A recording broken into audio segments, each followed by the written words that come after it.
السلام علیکم ورحمۃ اللہ وبرکاتہ۔ عبدالمجید فوج میں بھرتی ہوا تو پورے گاؤں میں جشن منایا گیا۔ وہ گاؤں کا پہلا نوجوان تھا جو فوج میں بھرتی ہوا۔ نہایت شریف اور اعلیٰ اخلاق کا مالک تھا۔ سارا گاؤں اسے بہت پسند کرتا تھا۔ فوج میں بھرتی ہونے کے بعد عبدالمجید کو اپنے بوڑھے باپ کی بہت فکر تھی۔ وہ اپنے والدین کا اکلوتا بیٹا تھا اور پیچھے بوڑھے باپ کا خیال رکھنے والا کوئی نہیں تھا۔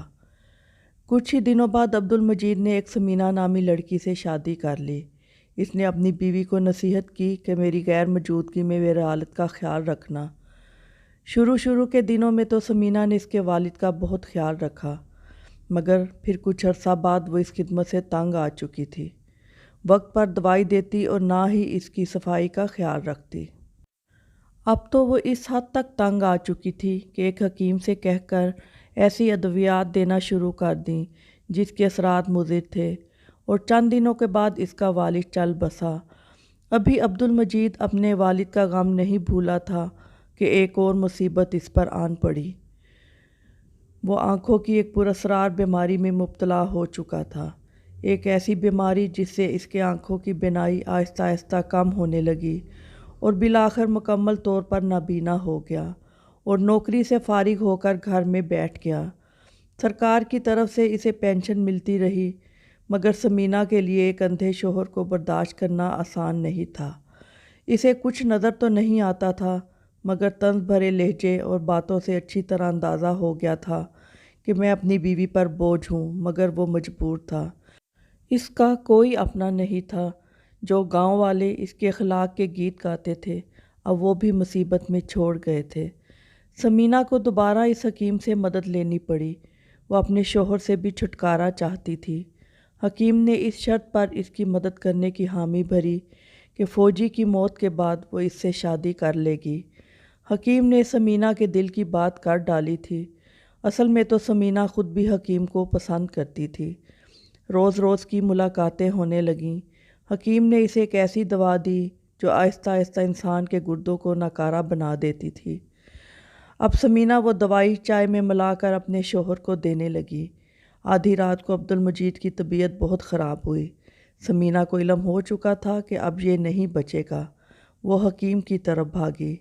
جب وہ گھر واپس آئے تو فوجی اس دنیا سے جا چکا تھا۔ سمینہ دل ہی دل میں بہت خوش ہوئی کہ اس کی بے رنگ زندگی بدل جائے گی اور ناکارہ شوہر سے جان چھوٹ جائے گی۔ اب ان کو فکر ہونے لگی کہ لاش کو کیسے ٹھکانے لگایا جائے۔ آدھی رات کا وقت تھا۔ حکیم کے مشورے پر عمل کرتے ہوئے انہوں نے مل کر لاش کو ایک بوری میں ڈال دیا اور گھر کے صحن میں ایک جگہ پر دفن کر دیا۔ پھر اس کے اوپر ایک چھوٹی سی کیاری بنا کر پھولوں کے بیج ڈال دیے تاکہ کسی کو بھی شک نہ ہو۔ صبح ہوئی تو فوجی کی بیوی روتی ہوئی امام مسجد کے پاس گئی کہ اس کا نابینا شوہر رات کے وقت کہیں چلا گیا ہے، آپ اس کی گمشدگی کا اعلان کیجیے۔ امام مسجد نے چھوٹے بڑے سب دیہاتوں میں گمشدگی کا اعلان کروایا اور ساتھ ہی ساتھ گاؤں والوں نے اخبار میں تصویر لگا کر گمشدگی کا اشتہار بھی چھپوایا، مگر اس کے باوجود عبدالمجید کسی کو نہ مل سکا۔ اس سلسلے میں پولیس بھی ناکام ہوئی اور 3 ماہ کی کوشش کے باوجود کسی کو کچھ خبر نہ ہو سکی۔ کچھ ماہ بعد سمینہ نے حکیم سے شادی کر لی اور اپنا گھر کرائے پر دے کر حکیم کے ساتھ رہنے لگی۔ اتفاق سے نیا کرایہ دار عبدالمجید کا دوست تھا۔ وہ ایک زرعی افسر تھا جس کی پوسٹنگ اس علاقے میں ہوئی تھی۔ اسے عبدالمجید نے اپنے بیوی کے بارے میں بتایا ہوا تھا کہ اس کا رویہ میرے ساتھ کچھ ٹھیک نہیں ہے۔ اسے اپنے دوست کا بہت غم تھا، مگر ساتھ ہی ساتھ سمینہ پر شک تھا۔ اس نے گھر کی ایک ایک چیز پر غور کیا جو عبدالمجید کے کیس میں مددگار ثابت ہو سکے۔ ایک دن وہ اپنی بیوی کے لیے کیاری سے پھول توڑنے گیا تو اسے کیاری کی لوکیشن بہت عجیب لگی۔ ایک ایسی جگہ پر کیاری بنائی گئی تھی جہاں پر پانی کا بہاؤ مشکل تھا۔ اس نے پھول توڑنے کے بعد اس کی عمر کا تخمینہ لگایا تو نئے انکشافات سامنے آئے۔ جس دن اس کا دوست گم ہوا اسی دن ہی یہ کیاری بنائی گئی تھی۔ اس نے پولیس سے کہلوا کر اس جگہ کی کھدائی کروائی اور اس کا شک ٹھیک ثابت ہوا۔ ایک بوری میں انسانی ہڈیاں برآمد ہوئیں۔ اس واقعے کے بعد پولیس نے حکیم اور سمینہ کو اپنی حراست میں لے لیا اور جسمانی ریمانڈ کے بعد دونوں نے اپنے جرم کا اعتراف کر لیا۔ حکیم کو پھانسی جبکہ سمینہ کو عمر قید کی سزا سنا دی گئی۔